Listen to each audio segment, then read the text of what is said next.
سلااوتان لێبێ و ئەم کاتتان باش. بیلاڕۆفم کاتی ئابوووریە ئەم ئێوارەیە ئەم بابەتە ئابووریانتان بۆ باس دەکەم.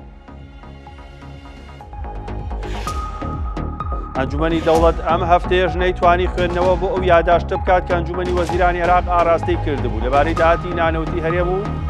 پشکی فیدراڵی. ئەمریکا سوودی بانکی کەم کردەوە بۆیە نرخی زێر دابەزی یۆرۆ پاوەند بەرامبەر دۆلار بەرز بوونەوە. جەروم پاوەڵ دەڵێت تا کۆتایی ساڵ 2 جاری تر بڕیار لە سوودی بانکی دەدەین. کارکردن لە پرۆژەی یەکتر بڕی تۆفیق وەهبی بەردەوامە. تێچووی پرۆژەکە 12 میلیارد دینار و بە تەواوبوونی قەرەباڵغی لە بەشی خوارەوەی شەقامی بازنەی مەریل مەحموود لە سلێمانی کەم دەکات. نرخی زەوی و یەکەی نیشتەجێبوون لە سۆران بەرز بۆتەوە بۆی کەمی خان و یەکەی نیشتەجێبوون خانووی کرێ بە ئەستەم دەسەکەن.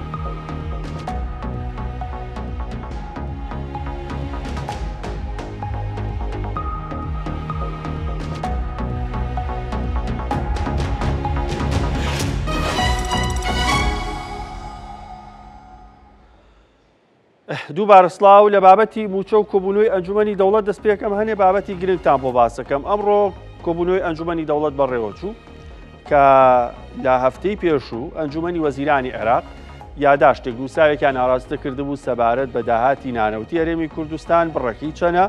وەروە چەنی بەر حکوومەتی عێراقەکە چەنی بەر حکوومەتی هەرێمەکە. ئەوە ناکۆکیەکە لە مانگی چوارەوە بۆتە هۆی دواکەوتی موچەی موچەخۆرانی هەرێمی کوردستان. ئەمڕۆ چوارەم ڕۆژ بوو ئەنجومەنی دەوڵەت کۆبێتەوە. بێگومان هەڵسەنگانی بارودۆخەکە پێویستی بە 4 ڕۆژ نەبوو،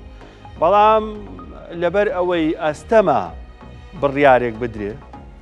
کە دوور بێ لەلایەنگری یان هەردوو حکوومەت پێی ڕازی بن، بۆیە ئەنجومەنی دەوڵەت خوێندنەوەی بۆ کێشەکان خستە هەفتەی ئایندا. ئاسان نییە یەکلاکردنەوەی کێشەی نێوان هەرێم و بەغداد. پێچێ ئەنجومەنی دەوڵەت درکیان بەوە کردبێ کە دادگای فیدراڵی عێراق کاتێک هاتن نێو کێشەکانی هەرێمی کوردستان و عێراق بە وازێنانی ئەندامەکانی دەست لە کارکێشانەوەی بە کۆمەڵ دواتر خانشینکردنی سەرۆکەکەشی کۆتایی هات. واتە هێندە شتێکی ئاسان نییە بڕیاردان لێی هەردوو حکوومەت لە نێو هەردوو ئەنجومەنەکە خۆت ئەتوانن کاریگەری گەورە دروست بکەن. وە چاوەڕێی نوێنەری حکوومەتی هەرێمن کە بەشداری کۆبوونەوەکان بکات. هەفتەی پێشوو ئەنجومەنی وەزیرانی هەرێم وتیان کاکەمە پێویستمان بە ئەنجومەنی دەوڵەت نییە لەم بارەوە بڕیار بە. ئەنجومەنی وەزیرانی عێراق تکایە ئەوەی ئێمە بۆمان نووسیون کە لە 150 باجی گومرگی و باج و هەروەها ڕسوماتی ئەو فەرمانگە و بەڕێوەبەراتیانی کە فیدراڵین ئەتان نینێ. ئیتر یاسا ئیداری مالی چیەڵێ و دەستور چیەڵێ ئەمە پشتمان بەوە بەستۆ لای خۆمان ئاوا پێواومانە. عێراقی ژەڵێ نەخێر ئەبێ لە 100 داهات بێتەوە لای خۆم، لە 150 داهاتان بۆ ئەنێرمەوە. ئەمە سەرباریەوەی لەسەر بڕەکەشی کێشیانێ. عێراقەوەی کە حسابی کردووە بە لایانی کەمەوە 150 ملیار، بە لایانی زۆرەوە 200 ملیارە مانگانە. ئەوەی هەرێمیش حسابی کردووە بە لایانی کەم و مانگانە 50 ملیار، بە لای زۆرەوە 70 ملیارەکەوێت تا بینێر.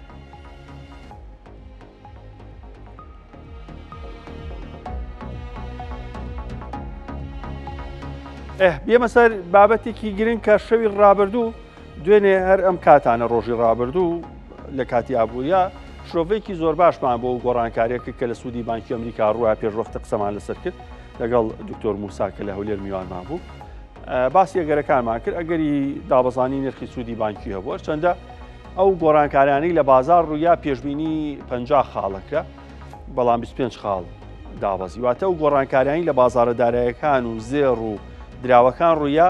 ترسیان لەوە هەبوو 50 خاڵ دابەزێنرێ نەگەوەی کە زۆرینەی خەڵک چێڵێ، بەڵام 25 خاڵی سەرەکی کەم کرایەوە. ئەمەش یەکەم داوەزانی نرخی سوودی بانکیە لە ماوەی دەست بەکاربوونی دۆناڵد ترەمپ هەروە لە مانگی 12 ساڵی ڕابردووە. دۆناڵد ترەمپ زۆر ئارەزوی ئەم بابەتەکە، بەڵام پێچێ 25 خاڵەکەی بەدڵ نەبوو بێ. لەوانەیە ئەو قسەی جێرم پاوڵ کە ئەڵێ 2 جاری تریش لەم ساڵە لە کۆتایی مانگی 10 لە مانگی 12 جارێکی تر نرخی سوودی بانکی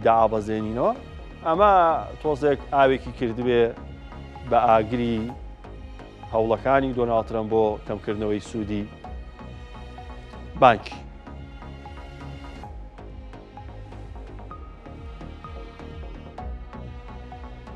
قارەمان جەوهەر پەیامنەری کورسات نیوز لە هەولێر. قسەی لەگەڵەکەم گۆڕانکاری لە بەهای دراوەکان ڕوویا بوو، ئەم لە هەندێک هۆکار لە ناوخۆی هەرێمی کوردستان و عێراق هەم پەیوەست بەو ڕووداوانی کە لە ئەمریکا بەتایبەت کەمکردنەوەی سوودی بانکیە بوو. قارەمان سڵاو لێبێ بەهای دراوەکان چۆنە و گۆڕانکاریەکان چی بوون ئەمڕۆ کە لە بازاڕەکانی عێراق و هەرێمی کوردستان ڕوویا بێ. بیلا لەو کاتت باش ئێستا من لە ناوەندی بۆرسەی هەولێرم، دیارە پەیتا بۆرسە دادەخرێتن، بەڵام نی کاریگەریەکانی خۆت باست کرد دوێنێ بەتایبەت لە ئەمریکا و ئەمانە کاردانەوەی زۆریان هەبووە لەسەر بازاڕە جیهانیەکان و لە هەرێمی کوردستانیش بە هەماشەوە، بەڵام لە بۆرسەی هەولێر یاخود لە کوردستان کەمترین مامەڵە بە دراوەکانی یۆرۆ پاوەند دەکرێت بۆ پێیکە کەمترین ئاڵوگۆڕی بازرگانی بەم دوو دراوە هەیە و تەنانەت ئەوانەی کە لە دەروەی وڵاتن دەگەڕێن و هەرێمی کوردستان دراوەکانیان دەگۆڕنەوە بە هەماشەوە بەشێک لەو کەسانێک کە لە کوردستان کە سوکاری لە دەروێ بە هەماشەوە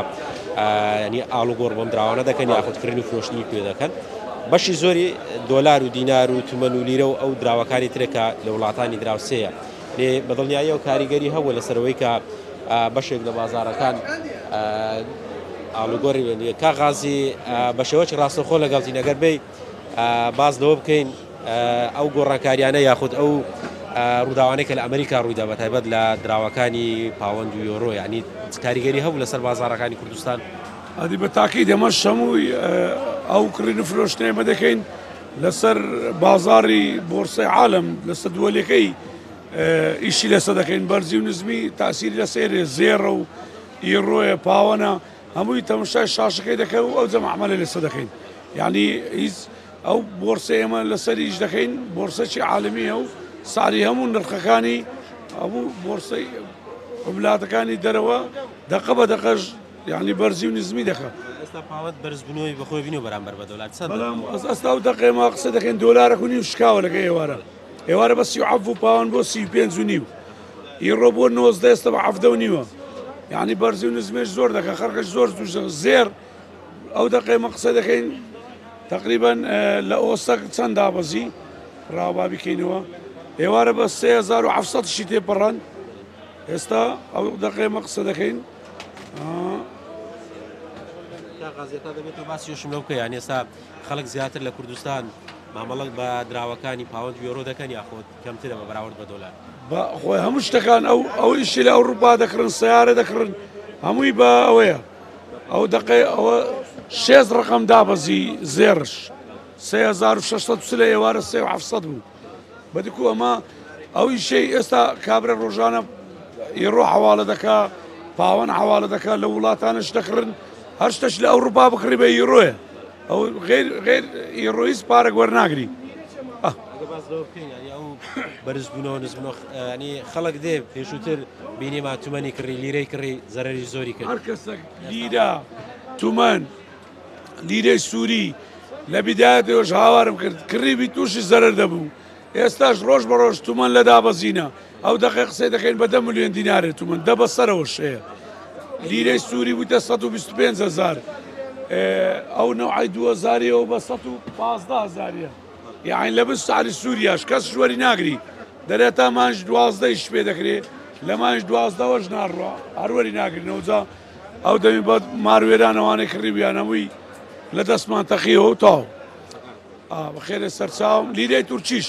ڕۆژ بە ڕۆژە دابەزینە ئەو دەقێمە قسە دەکەین 4150 لیرە بۆ ڕقەک بوو ئێستا بخۆی 200 لیرە وەرەقەک بوو ئەوانە پارە نییە بەس خەرچیمە دێ پارەی دەکڕی و تورکی دەکڕی سووری دەکڕی و هەری دەکری بە زەرەری دەدەم بەخێرن سەرچاوەکەم لەمە لە بازاری بۆرسەی هەولێر غازی یۆرۆی پێدەگوترێتن دیارە زانیاری باشیە لەسەر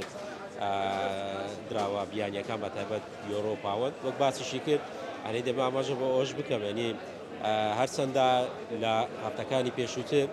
گرنگترین بابەت کە بابەتی ئاڵوگۆڕی دراوەکانی دۆلار و دینار بوو کە بەرزبوونەوەی بەخۆبینی زۆر باشە قارە ینی بۆ پێی کە لە ماوەی پێشووتر کە مامەڵی پێوەکرابوو نەگەیشت بۆ ئاسە بەڵام ئەنی ئێستا کەمێک دابەزینی بەخۆبینیوە لەگەڵەوەشکە چاوەڕوان دەکرێتن ئەو دیدارەی کە شەرع باز دەکرێتن لە سووریا لەگەڵ سەردانی ئەمریکا بکە ئەمانە کاریگەری دەبێت لەسەر لیرەی سووری بەڵام ئەم کاریگەریانە لە کوردستان زیاترن بۆ پێی بازرگانەکان یاخود ئەوانە لێرە کردن و فرۆشتن دەکەن زەرەری زیاد دەکەن بۆ پایەکە بڕێکی زۆر دەکردن نرخەکەی دادەبەز یاخود بەهاکەی لە دەست دەداتن ئەمانە دەبێتە زیان بۆ بازاری درا و بەشێک لەو کاسبکارانەی کە لێرە کار دەکەن بەڵام بە شێوەیەکی گشتی باسم کرد ئێستا دراوەکان ئاڵ و گۆڕی پێوە دیارە یاخود نازێژیری پێوە دیارە بەرامبەر بە دۆلاری ئەمریکی لە بازارەکان قارەمان تۆ کاغازی ستا بۆ من نێشتەوە ئەیتەورت و درشتی بازارتانەمەی باس کرد قارەمان زۆر پامێنی کوردستان ویست لە هەولێر هەر بژیت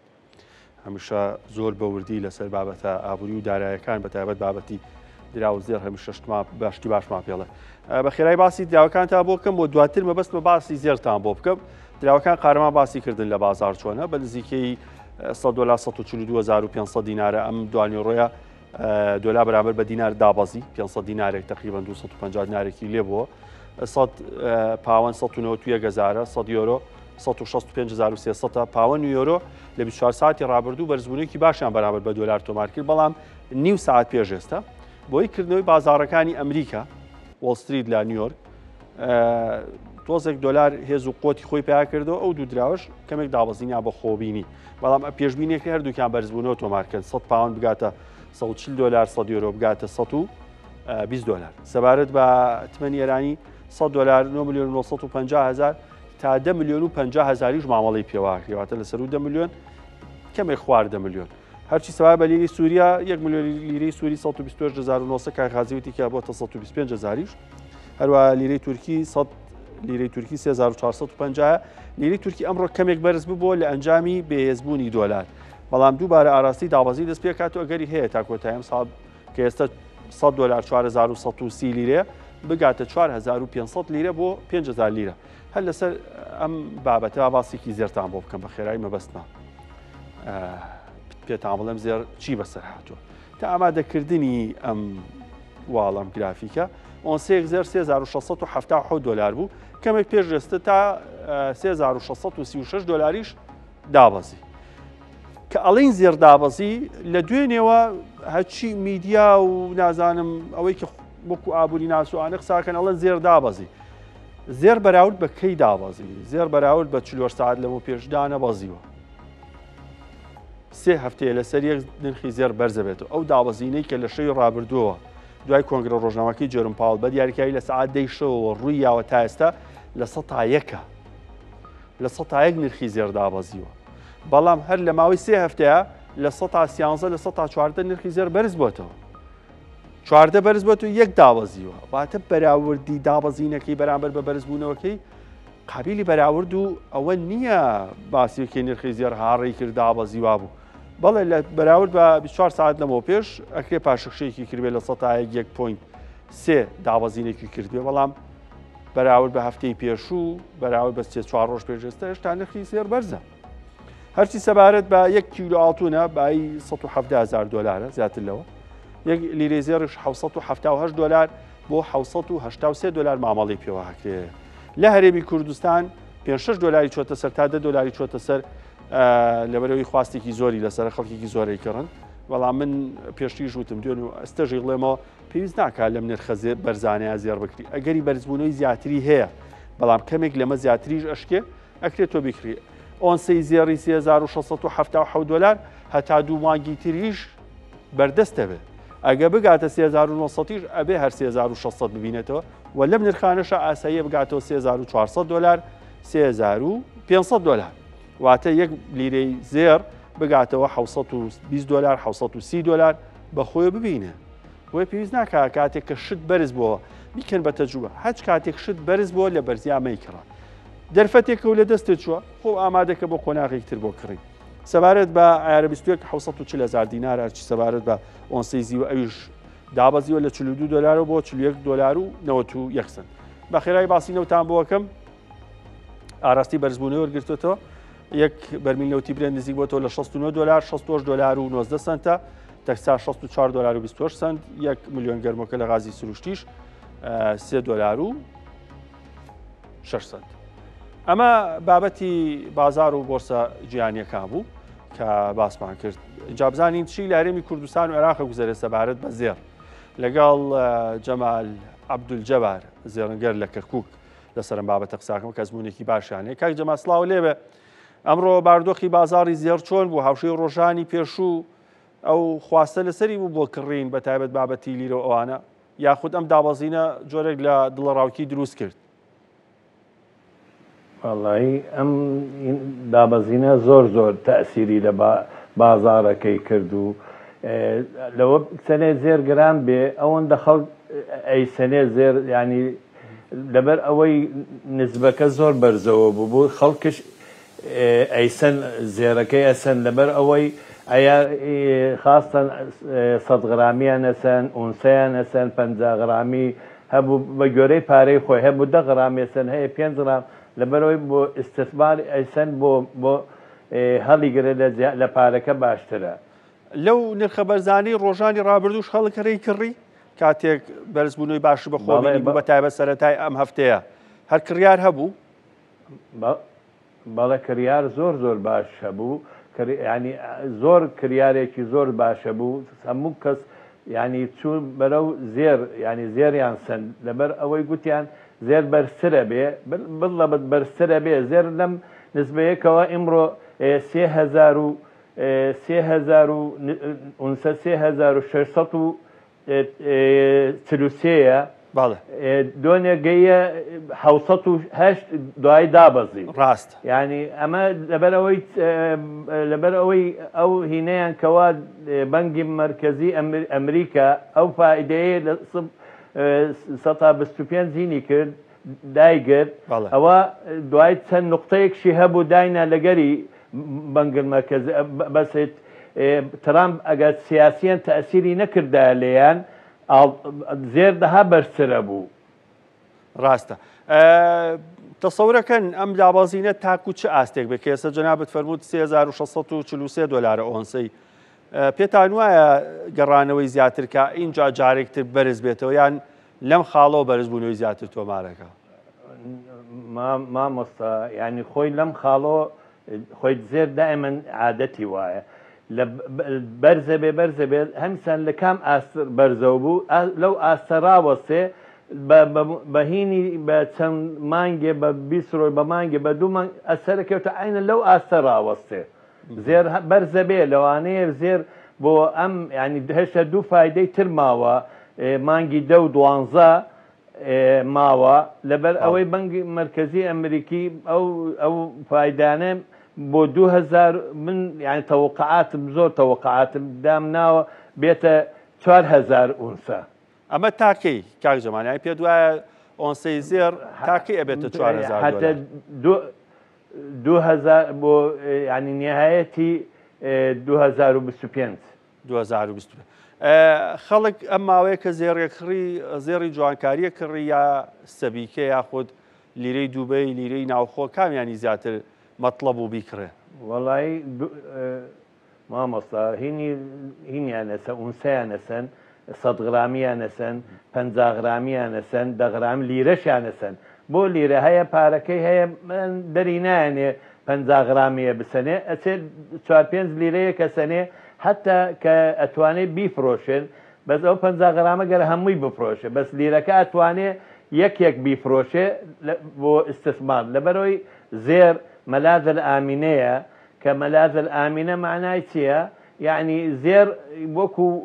ئەو سەنەدانەی کەوا هەبوو وەختی خۆی دوای حەرب العالمیە الثانیە شەڕی دووەم 1944 ئەو دەوڵەتانەی کەوا ناو شەڕەکە بوو ئیتفاقیان کرد کە زێر مەلاذ ئامینە بێ بۆیان ئیسناد نەکەنە سەر وەرەقا سەنەد و ئەوانە. کاک جەمال بۆ بابەتی ئاراستەی زێر یاخود ئەو سەبیکە و قاڵبانی کە هەیە ئەفرۆشە بە غرامەکان کامیان زیاتر ئەتیباری هەیە لە بازاڕەوانی کە جیهانین و مۆری وڵاتانی تی بە تایبەت سویسرای پێوە یاخودی ناوخۆی خۆشمان قابلیەتیەوە هەیە خەڵک متمانەی پێ بکە؟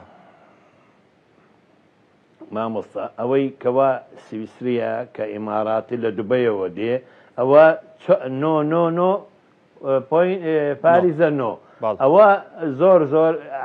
هەموو کەس ئەوە اعتمادەکە ئەیکردن لەبەر ئەوەی ئەوە لەبەرەوەی کە لە عینەوە دێ لە مەتارەوە دێ لە بەغا و لە نەجەف و دێ ئەوانە هەمووی ئەچێتە جیاز تەقی سەیتەرە نەوعیە فەحسەکرێ کە ئەو فەحسانە بکرێ ئەو زێرانە هینە بێ لە بازارە احتما دەکرێتە سەری لەبەرەوەی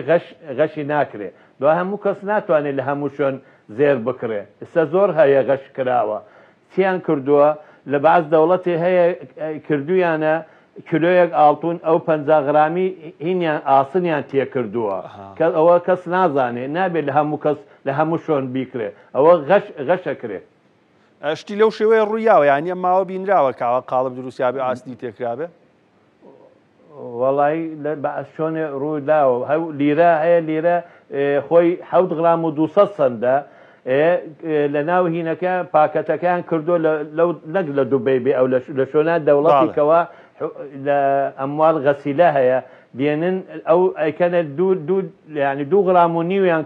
کردویان هیچ کەس نازانێ ئەمە ئەیسەنێ بازانار 7 غرام و 200 سەندەکەیە نابێت لە هەموو شۆنێ زێر بکڕێ ئەو مەزدەرە شەریکە هەیە ئەو شەریکانش معتەمەدە ئیجازیان هەیە لە دەوڵەتەوە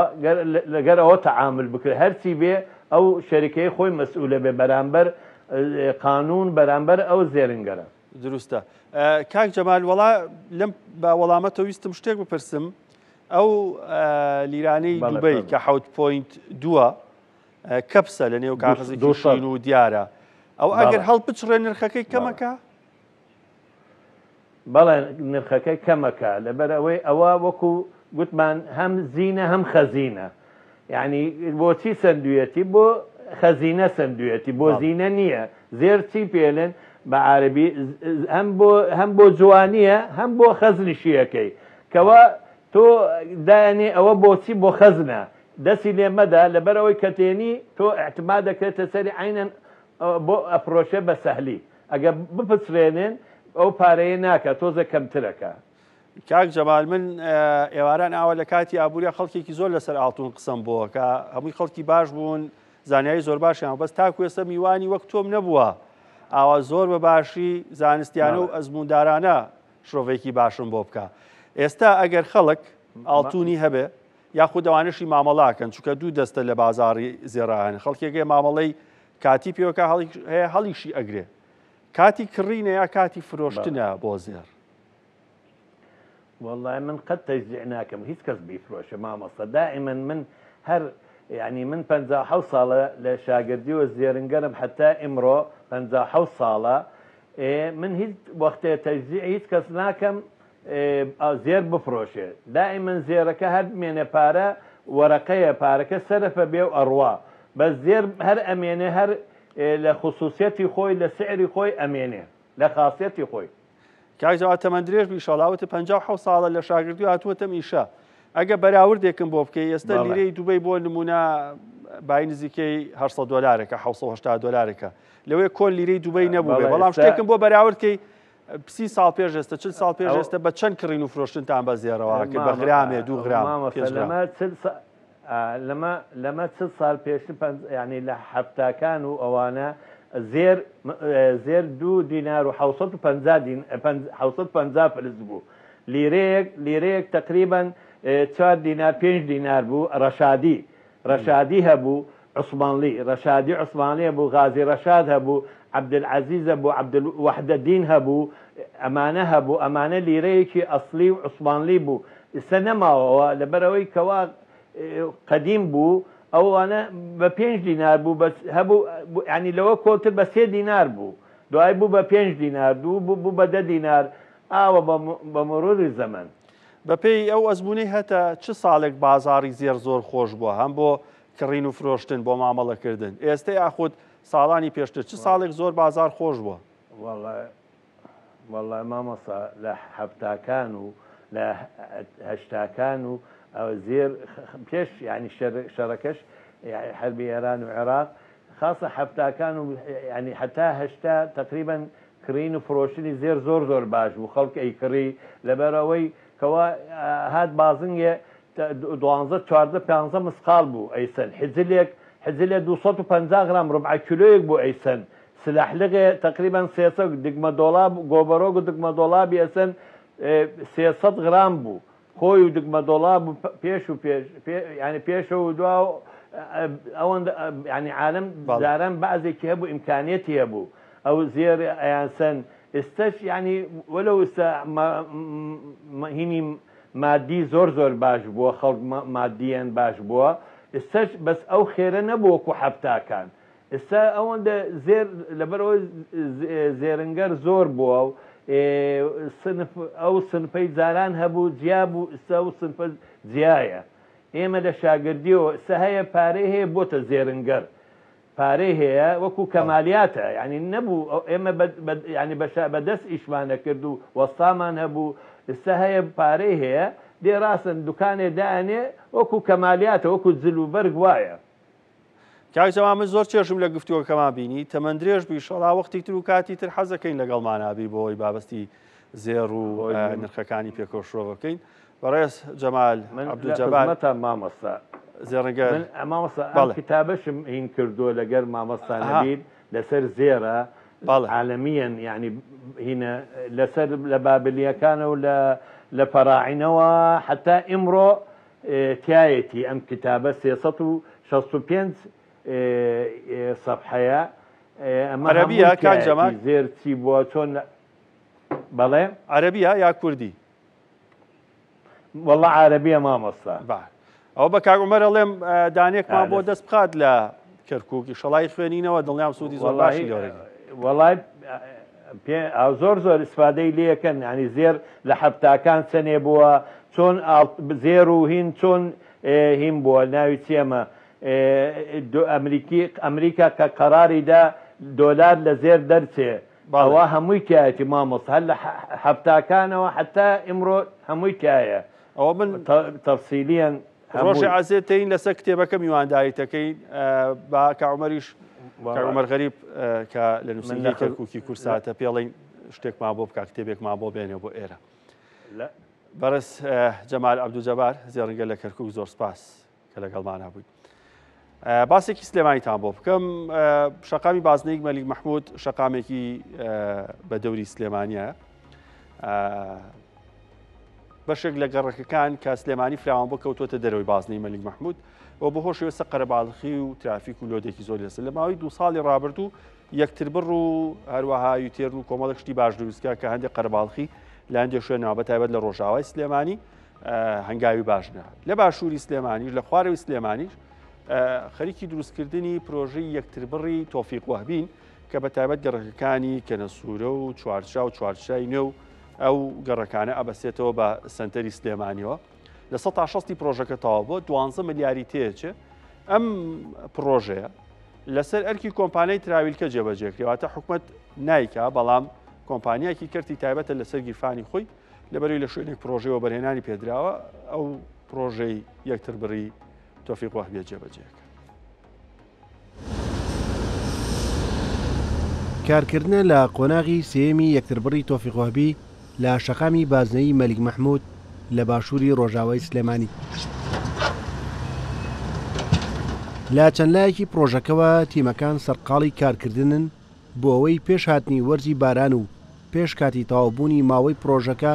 کە 1/1/2026 کارەکانیان تەواو بکەن. ماوەی کارکردن لە پرۆژەکەدا 410 ڕۆژە و تا ئێستا 300 ڕۆژی تێپەڕیوە و نزیکەی لە 160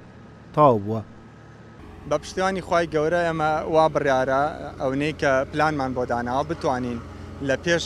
وادەی بارانبارین سەرجەم کارەکانی قیری پرۆژەکە تەواو بکەین ئەگەر هیچ گێروگرفت و لەنگاری نێتە پێشەوە پلانی ئێمەوەیە کە ئینشاڵڵا بتوانین لەو کاتە سەرجەم کارەکانی قیر تەواو بکەین و دواتریش هەر جوانکاریەک بۆ پرۆژەکان مێنێتەوە تا وادەی فەرمی خۆی تەواوی بکەین. ئەم پرۆژەیە بە بڕی 12 ملیار دینار لەسەر بودجەی کۆمپانیای تراویلکە لە بەرامبەر پێدانی زەوی و بەبرهێنان لەلایەن سەرۆکاتی شارەوانی سلێمانیەوە بە کۆمپانیاکە جێبەجێ کراوە. پرۆژەکە یەکتر بڕێکی پەپولەیە و دوای تەواوبوونی جگە لە کەمکردنەوەی قەرەباڵغی شەقامەکە هاوکات شۆفێران دەتوانن بەبێ وەسان ئاراستەی شەقامەکە بگۆڕن. ئێمە ئەوکو کۆمپانیای جێبەجێکار لەگەڵ سافی سەرپەرشتە لە سەرکاتی شارەوانی هەر لە بیدایەتی پرۆژەکەەوە پرۆژەمان کرد بە چەند قۆناغێکەوە بە سێ قۆناغی یەکەم و دوم تەواو بووە لە قۆناغی سێمە قۆناغی سێمیش کە بەرەو تەواوبوون نەڕۆین خەریکی کاری تاواکاری تێکەڵە و کردستۆن و تەبقاتی قیر کە سێ تەبەقیرمان هەیە سەلەو مەرحەلە عیشەکەین. دوای تەواوبوونی ئەم پرۆژە استراتیژیە لەگەڵ چارەسەرکردنی گرفتی قەرەباڵغی شەقامی بازنەی مەلیک مەحموود لەم ناوچەیە هاوکات گەڕەکەەکانی شێخ محەدین و ئابلاغ و کارەباکە لە بەشی ناوەوەی شەقامی بازنەی مەلیک مەحموود بە گەڕەکی چوارچرا و ناوچەی پیشەسازی دەبەستێتەوە. ئەم یەکتر برایەشێکی دیکێ لە پرۆژە هاوبەشەکانی نێوان حکومەت و کەرتی تایبەت کە بە تەواوبوونی لۆد و قەرەباڵغێکی زۆر لەسەر شەقامی بازنەی مەلیک مەحموود کەم دەکاتەوە و ڕۆژانە بە هەزاران هاوڵاتی لێی سوودمەند دەبن. ڕێبازی وەک کورسات نیوز سلێمانی. ڕۆژ لە دوای ڕۆژ نرخی زەوی و خانوو لە سۆران لە بەرزبوونەوەدا لە کاتێکدا کڕیاری شکەمە. بۆچی نرخ بەرزەبێتەوە لە بەرەوەی زەوی شکەمە هەرچەندە کڕیاری عادەتەن کە نرخی شت بەرزەوێتە مانای وایە کڕیاری زۆرمانەوێ بەڵام بابەتی مەرج نییە هەر خواست هۆکار بە بەرزبوون دەجار خستنە ڕوژ چەند پارچە زەوی هەیە لەوەی هۆکار بێت هەرچەندە 36,000 فەرمابەریش ئەمری وەرگرتنی زەویان هەیە بەڵام جارێ نەخراوەتە بازار و ڕێکارەکانی ماوە هێشتا نرخی زەوی لە سۆران بە بەرزی ماوەت. ماوەی 2 ساڵە لە سۆران ڕۆژ لە دوای ڕۆژ نرخی زەوی و خانوو شوێن نیشتە زێبوون لە بەرزبوونەوەدایە. لە کاتێکدا کڕیاری کەمیشی هەیە ئەوەش زۆرترین گرفتی بۆ کرێنشینان دروست کردووە بە جۆرێک خانوو بۆ کرێت دەست ناکەوێت و کرێی مانگانەشی زۆرە. ئاماری کرێنشینان ڕۆژ بە ڕۆژ مانگ بە مانگ لە ئیداری سەربەخۆی سۆران زیاد دەکات تا ئێستا نزیکەی 5,000 زیاتر کرێنشینانمان هەیە لە ئیداری سەربەخۆی سۆران ڕۆژ بە ڕۆژ ڕێژی کرێنشین زیاد دەبێت لە زیاتی ئەوەی کەم بێتەوە زیاد دەبێت لە هەمان کاتیش خانوو بۆ کرێنشینان بەدەست ناکەوی لە ئیداری سەربەخۆی سۆران ئیلا لە شوێنە دوورودەستەکان دەوروبەری خەزانەحیەکان گوندەکان ئەوی زۆر بەدەگمەنە. ئەگەرچی دۆخی دارایی هەرێم و دواکەوتنی موچە کاریگەری کردوتە سەر مامەڵەی کڕین و فرۆشتنی زەوی و خانوو لە سۆران بەڵام نرخەکەی دانەبەزاندووە بەڵکو بەردەوام لە هەڵکشاندایە هۆکارەکەشی بۆ نەبوونی زەوی و چڕی دانیشتوانی سۆران دەجێڕنەوە. نرخی زەوی لە کەرتی 28 6,000 دلار دەستی پێ دەکرد ئێستا بە 13,000 دلار دەست پێ دەکات. لە نەخشەی 29 کە دەکەوێت هەمان ئەو شوێنە نرخی زەوی 4 بۆ 4,500 دلار دەستی پێ دەکرد ئێستا لە هەمان کرد نرخی زەوی بە 11 بۆ 12,000 دلارە لە کەرتی 26 لە 9,000 بۆ 10,000 دلارەوە دەستی پێ دەکرد ئێستا بە 17 بۆ 18,000 دلار دەست پێ دەکات. هەموو ئەوانە گۆڕانکاری گەورە و جددین. داواکاری کرێکی ئێستا گەلک زۆرە هەر خۆم لە نووسنگەکەی خۆم ئێستا 30 داواکاریم هەیە کە ئامادەن لە 200,000 بۆ سەرەوە مانگانە بیدەن بەڵام نەشۆقە نەڤێلا هیچی نییە. سۆرانیش وەک سنتەر ئەگەر وەرگرین ئێستا ڕێژەی دانیشتوانەکەی ڕۆژ بە ڕۆژ چڕتر دەبێتەوە ئەمە شوای کردووە کە خەڵکی دەوروبەر زۆر ڕووی تێدەکا بازارێکی باشی بۆ دروست بووە. ئێستا لە سۆران نزیکەی 10,000 پارچە زەوی بەدەست هاوڵاتیانەوەیە و مامەڵەی پێوە دەکرێت بەڵام شوێنەکانی خزمەتگوزاری بۆ نەکراوە.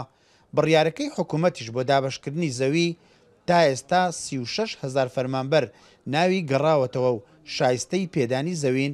لە کاتێکدا شارەوانی سۆران لە توانایدا هەیە تەنها 8,000 پارچە زەوی دابەش بکات. قەیرانی دارایی و پێنەدانی موچە و کەمبوونەوەی کڕین و فرۆشتن بە زەوی و خانوو هۆکار نەبووە لە دابەزینی نرخی زەوی و خانوو لە سۆران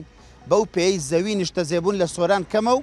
لە ئێستادا زۆرترین گرفت بۆ کرێنشینان دروست بووە نەبوونی خانووی کرەیە. ئیسماعیل حوسمان کورسات نیوز سۆران. لەگەڵ سعدی ئەحمەد خاوەنی نووسینگەی خانوبەرە لە سۆران لەسەر بابەتە هەندێک گفتوگۆکەین. کاک سعدی سڵاو لێبێ، ئێمە لە سلێمانی ئەگەر بازار کڕین و فرۆشتنی زۆر تیا بێڵێن بازار خۆشە، ئەگەر نەش بەڵێن خەوتووە. بازاری خانوبەرە لە سۆران چۆنە ئەم ماوەی بەتابەت ئەم یەک دوو بانگی ئەخیر بازار خۆشە؟ بڵێ سلااو لە جناویشتان زۆر زۆر سپاس لەوە دەرفەتەی. ئەکید لە سۆران بە بەراورد لەگەڵ ساڵێک بەر لە ئێستا وەک لە راپۆرتەکەش ئاماژتان پێدا نرخی زەوی گۆڕانی زۆر زۆری بەسەردا هاتووە بە شێوازە کە پێشببینی تا ڕادەیەک پێشببینی ناکرا. بەڵام 2000 هەندێک هۆکار بوونەوە هەندێک هۆکار هەن لەوەی کە نرخی زەوی بەو شێوازە بەرز بێتەوە. یەکە لەو هۆکارەکانەوەی کە سۆران خۆی سروشتێکی هەیە. سۆران نمونەیەکە لە کوردستانی گەورە، یعنی خەڵکی هەموو ناوچە جیاوازەکانی هەر چوار پارچەکانی کوردستان بە شانازیەوە لە سۆران بە شێوازێکی زۆر ئاشتیانە نیشتەجێن دیالێکت و فەرهەنگ و شتی زۆر جیاواز و خەڵکی زۆر جیاواز لە سۆران هەمووی پێکەوە لە سۆران زۆر بە شێوازێکی ئاشتەنانێت ئەدیانی جیاوازە سۆرانە. ئەوە هۆکاری ئەوەیە کە خەڵک زیاتر تەڵەب و خواستی لەسەر سۆران هەیە. کڕیارانی یاخود فرۆشیاران یەکەی نیشتەجێبوون لە سۆران بەستەنا دانیشتوانی ناوخۆی سۆران نین، لە دەرەوەش کڕیارتان هێوایە؟ بڵێ بێگومان دانیشتوانی یەکەی نیشتەجێبوون لە ئیدارەی سەربەخۆی سۆران بێگومان بەس خەڵکی ئیدارەی سەربەخۆی سۆرانێ. خەڵکی دەرەوەی ئیدارەی سەربەخۆی سۆران لە ئێستادا بە تایبەتی زۆر زۆر زیاترە لە ناو ئیدارەی سەربەخۆی سۆران. بۆ نەو کەسانە کێن خەڵکی پارێزیەکانی هەرێمی کوردستان کاک سعدی یاخود عەرەبن یاخود خەڵکی بیانی؟ بێگومان زۆر ڕاستە خەڵکی پارێزگاکانی هەرێمی کوردستان بە تایبەتی هەولێر سلێمانی و ئیدارەی ڕاپەڕین و هەروەها دهۆک و ناوچەکانی تریش بە شێوەی گشتی. ئێمە داتایەکمان لەکنە تەنها لە 6 بۆ 7 مانجی ڕابردوو نزیکەی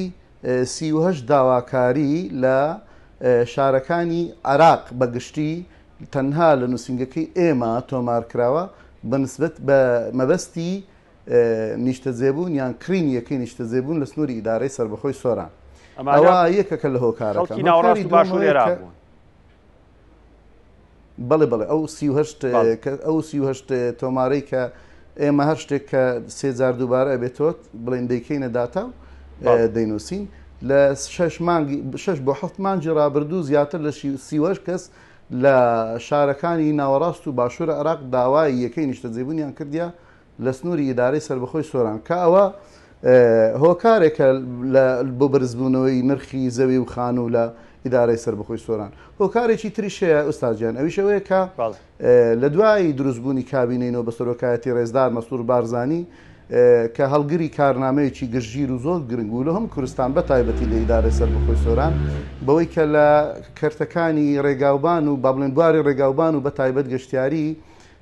پرۆژەی زۆر استراتیژی جێبەجێکران بۆ نمونە بە دووسایتکردنی ڕێگای خەلیفان سپیلک بە دووسایتکردنی شەقامی سیمەتری سۆران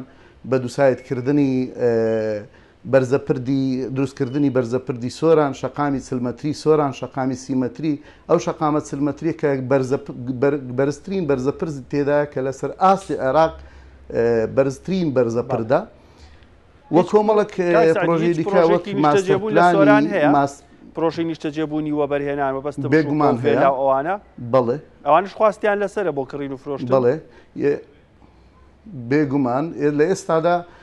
یەکێک لە پرۆژە زۆر زۆر گرنگ و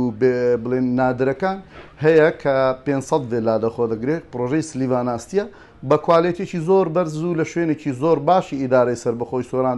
دروست دەکرێت لە ئێستادا لە یەکێک لە زۆنەکانی ئەو پرۆژەیە کارەکان لە 1970 پرۆژانە زۆر پلانەکانیان خان و زەوی لە نێو کوچە و کۆڵانەکانە. ئەکید کڕیاری ئەو شوێنانە زیاترن لەوەی کە بڵێن کڕیاری سیتیەکی بڵێن هاوچەرە کە بەخۆ دەزانانی ئەنی زەنابتان دەزانن سیتیەک بە شێوازێکی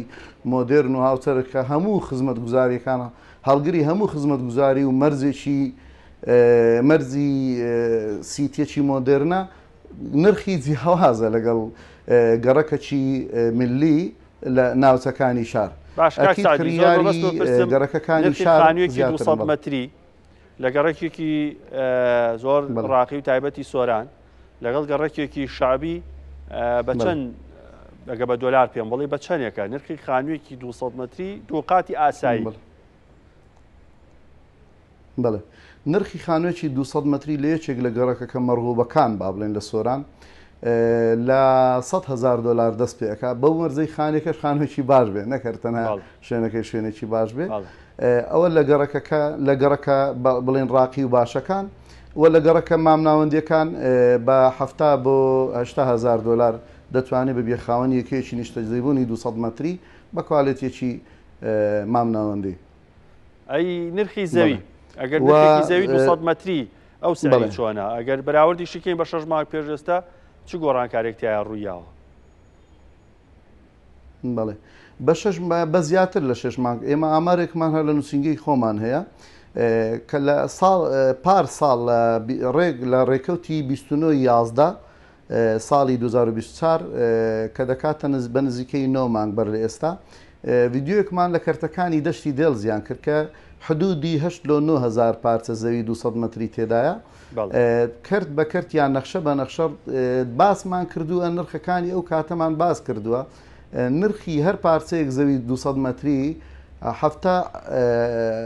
بۆ 8,000 دلاری هاتۆتە سەرێ بە بەراورد بەو کاتە وە پێش بینی شەکرێ زیاتر بەرزبیتۆ بە هۆکاری ئەوەی کە پرۆژەی زۆر استراتیژی لە کەرتی گەشتیاری ئێستا دەستیان پێکرا و بەشێکیان خراونەتە خزمەتی گەشتیاران و هاوڵاتیان بابەتی تیجاری وەڵاوەپرسیاریەوە کاک سعدیە باسی بابەتی گەشتیاری شتت کرد مڵکی تیجاری لە سۆران نرخی چۆنە مڵکێکە گەرماگانە ملیۆنێک واریداتی هەبێ بە چەند نەتوانرێ بکردرێ ئەگەر بەمەتر وەرەگرین هەرزانترین مڵکی تیجاری لە ئیدارەی سربەخۆی سۆران لە 400 دلارەوە دەست پێەکە و مڵکیشمان هەیە مەتری 2,000 دلار ببورن 2,000 دلار دەوەستێ بە پێی شوێن و هەڵکەوتەی مڵکەکان دەگۆڕێ سەبار بە کرێ زۆر قساکرێ لەن لە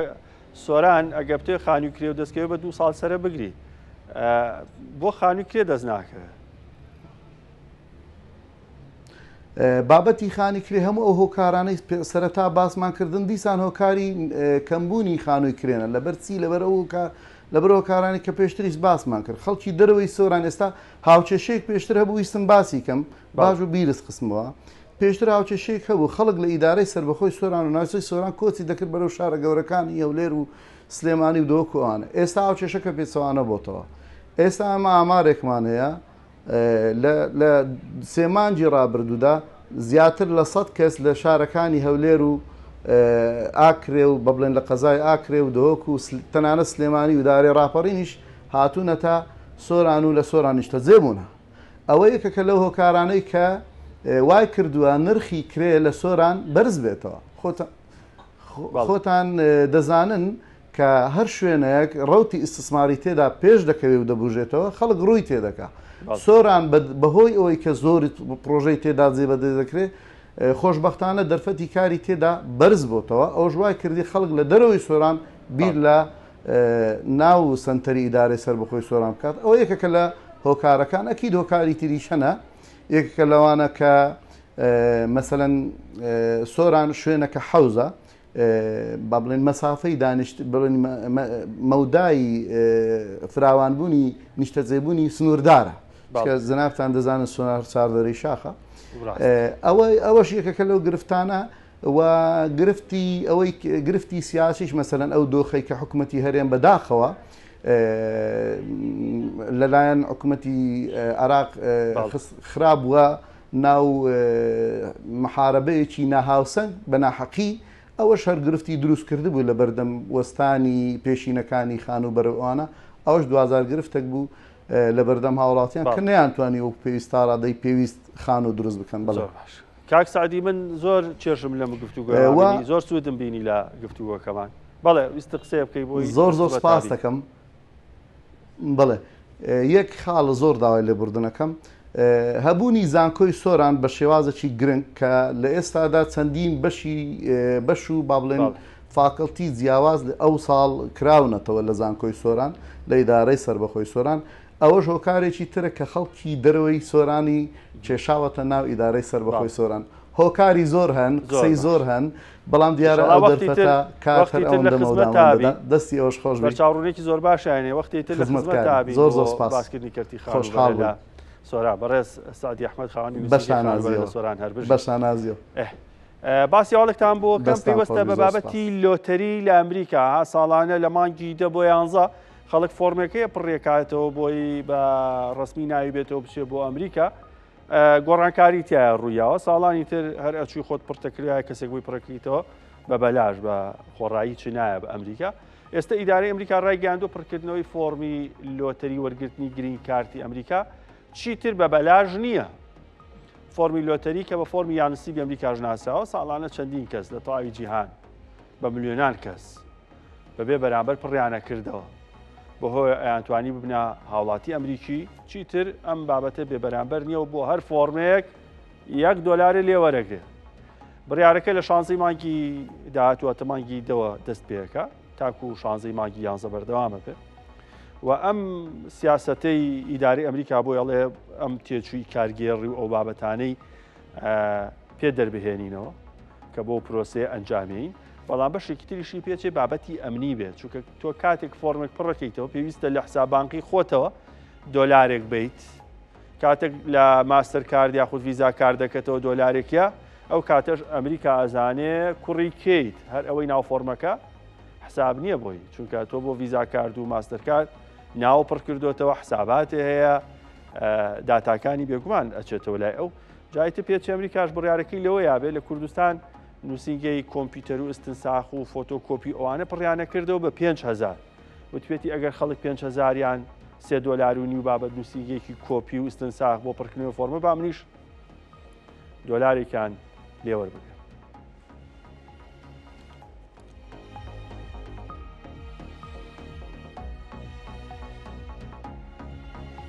باسی موچەمان کرد $، یۆرۆ، پاوەند، تمەن ئێرانی و لیرەی سووری، باسی کردی خانوبەرەمان کرد، باسی خزمەتگوزاریمان کرد لە سلێمانی، باسی گۆڕانکاریەکانی ئەمریکا و زێڕشمان بۆ کردن و ئەمزان شتێک نەماوەتەوە لە بابەتی ئابووری ئەمڕۆ بۆتانی باسکەین بۆ هیوایی کە ئابووریەکی زۆر باشتانە.